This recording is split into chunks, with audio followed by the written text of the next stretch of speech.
দুঃসময় আর সুসময় এগুলি কেবলই মাত্র সময়, যা প্রত্যেকের জীবনেই আসে আর ঠিক সময় মতো তারা কিন্তু আবার চলেও যায়। কিন্তু থেকে যায় কি? থেকে যায় ওই সময়ের দেওয়া শিক্ষাটি, যা সারা জীবনের আমাদের কাছে সেটি সম্পদ হয়েই থেকে যায়। নমস্কার, আমি পূবালী ঘোষ শাস্ত্রী, আপনারা দেখছেন the star of astrology channel.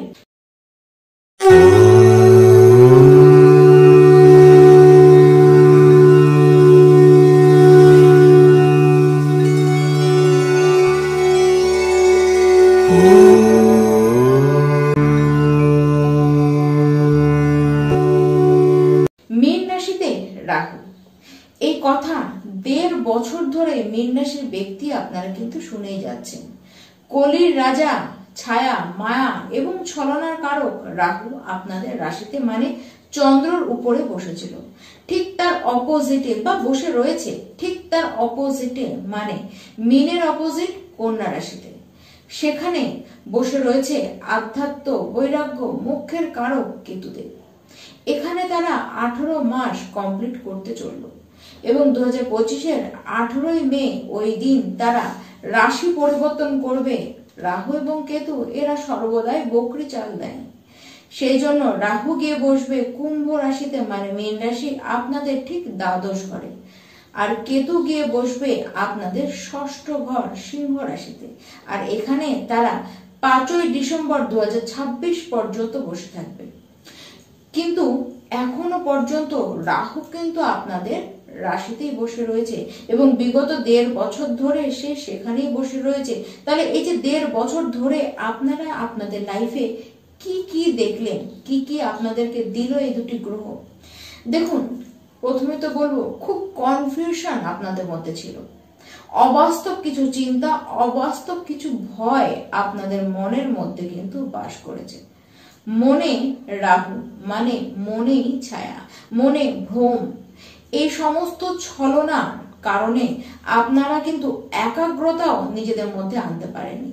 হঠাৎ হঠাৎ জীবনে দুর্যোগ চলে এসেছে, আপনার পরিবারের মানুষদের জন্য দুর্যোগ বা আপনার নিজের জীবনে কোনো বিপত্তি আসতে আপনারা দেখেছেন। যদিও বা আপনারা কোনো কিছুতেই ভেঙে পড়েননি, হাল আপনারা কিন্তু ছাড়েননি। তবে হ্যাঁ, বিবাহিত জীবনে বেশ সমস্যা আপনারা দেখেছেন।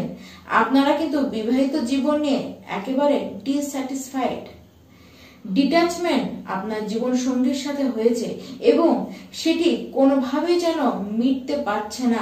আপনারা দুজনকে ঠিক করে চিনে উঠতেই পারছেন না।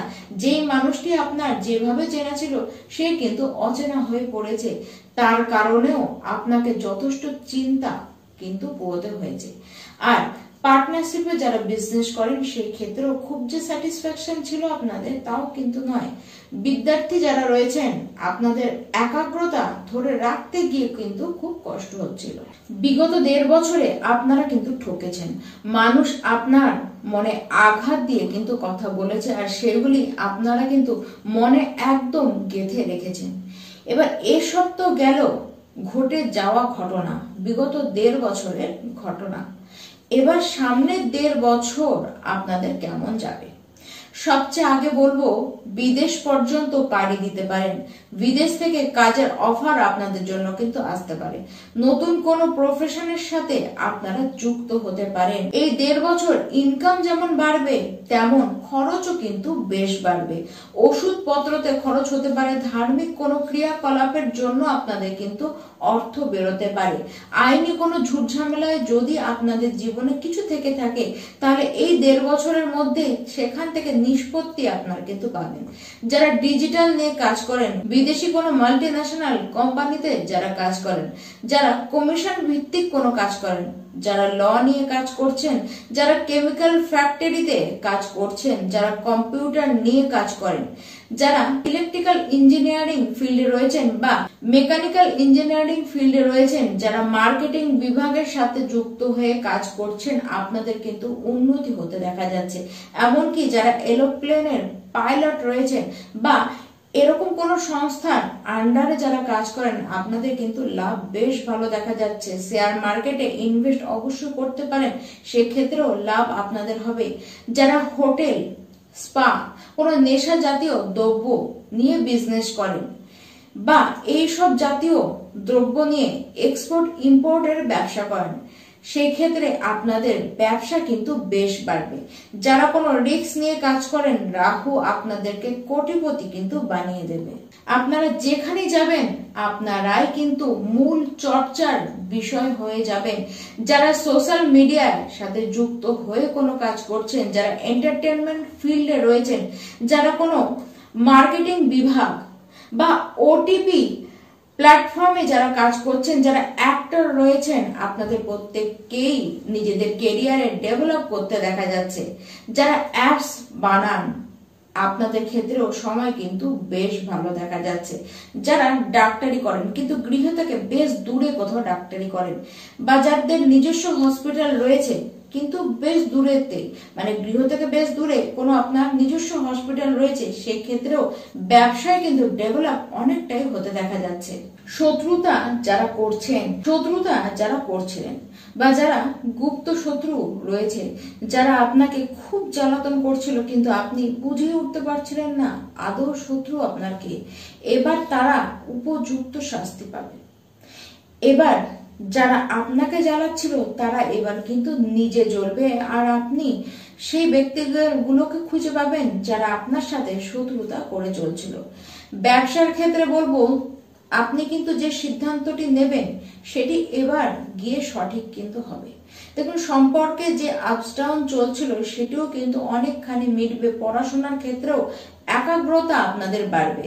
বিদেশে আপনারা যেতে পারেন, পড়বার কারণেও কিন্তু বিদেশে আপনারা যেতে পারেন, বা প্রথাগত শিক্ষা হোক বা অন্যান্য বিষয় কোনো শিক্ষা হোক, সেই কারণেও বিদেশ আপনাদের যেতে দেখা যাচ্ছে।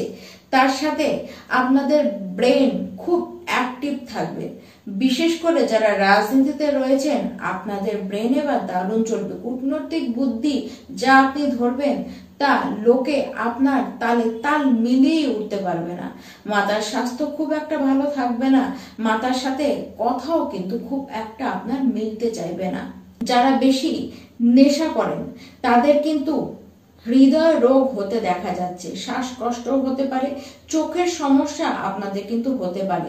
দেখুন, মেডিকেলের উপরে খরচ আপনাদের বেশ হবে, তার সাথে কোর্ট কাচারিতেও খরচ আপনাদের হতে দেখা যাচ্ছে। তবে সেই ক্ষেত্রে কোর্টে যে খরচই হোক না কেন আপনার ভালোর জন্যই হবে। আপনি দেখা যাচ্ছে যেখান থেকে আপনার কোনো মুক্তির পথ ছিল না, আপনি টাকা খরচ করে মুক্তি নিজের কিন্তু করে নিলেন। এরকম পর্যায়ে আপনাদের জীবনে কিন্তু আসতে দেখা যাবে। কম্পিটিশনে জেতবার চান্স কিন্তু খুব স্পষ্ট আপনাদের দেখা যাচ্ছে। যারা রিসার্চের সাথে যুক্ত রয়েছেন, যারা মেডিকেল ফিল্ডে কাজ করছেন, যারা জ্যোতিষ শিক্ষা নিতে চান, প্রত্যেকের ক্ষেত্রে এই সময়টি কিন্তু বেশ শুভ। গাড়ি আপনারা এই সময় কিনতে পারেন বা জমি থেকে আপনারা লাভ পেতে পারেন। যারা রেডিওলজিস্ট রয়েছেন, যারা নেত্র ডাক্তার রয়েছেন, আপনাদের কিন্তু লাভ দেখা যাচ্ছে। তবে হ্যাঁ, বিবাদ হতে পারে, তবে সেই যে বিবাদই হোক না কেন সেটি কিন্তু ওই বিবাদ থেকে চির মুক্তি দেওয়ার জন্যই বিবাদ হবে। ফ্যামিলিতেও খুব একটা যে মানসিকভাবে একে অপরের সাথে স্যাটিসফাইড থাকবেন তা নয়, তবে হ্যাঁ একটু আলাদা আলাদা থাকবেন। তবে হ্যাঁ, যারা আধ্যাত্মিক ভাবে জীবনযাপন করেন তাদের ক্ষেত্রে কিন্তু প্রবলেম বিশেষ আকারে নেবে না। এবার আসি কি উপায় আপনারা করবেন। এক তো প্রত্যেক মঙ্গলবার দিন হনুমান চালিসা পাঠ করুন, তার সাথে গণেশজিকে চাঁদির কোনো পাত্রে জল নিয়ে, গঙ্গার জল নিয়ে তার অভিষেক করুন এবং তার চরণে আপনারা দূর্বা ঘাস আপনারা কিন্তু অর্পণ করুন, সেটি কেবলমাত্র বুধবার দিন করে। নমস্কার।